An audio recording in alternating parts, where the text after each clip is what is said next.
Darryn Peterson is the first guy on my list. 6'4", 6'5" guard.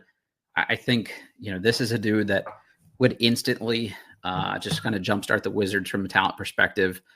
They have some guards here that they like. I'm not as sold as Bub Carrington being your everyday day one lockdown starter on a playoff team. I think he'd be amazing as a third guard because he's a guy that can be a little more interchangeable on off ball, do some things for you.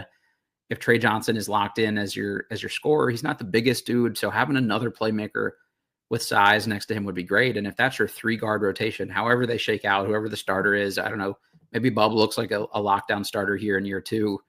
And maybe Trey is just your scorer off the bench. Like whatever the case may be, there's still plenty of room for Darryn Peterson.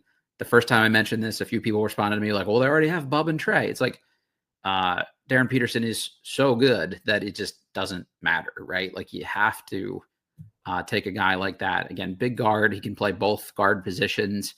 Maybe not like the most, he's not John Stockton or Isaiah Thomas, old school point guard, playmaker, type, but he creates for people because he just draws so much attention. He's going to get downhill. He's got good size and length. He's about 6'5" with a 6'10" wingspan.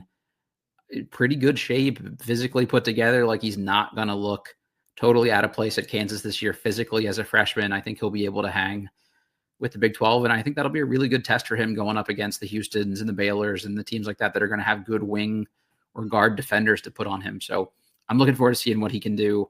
This Kansas team is really built around him. They've got a lot of good interchangeable pieces that can lock up defensively. But it's on Peterson to really drive the offense. He and probably Floyd Badunga in the post, who's another guy that I think could be an interesting guy somewhere closer to that, end of the lottery range.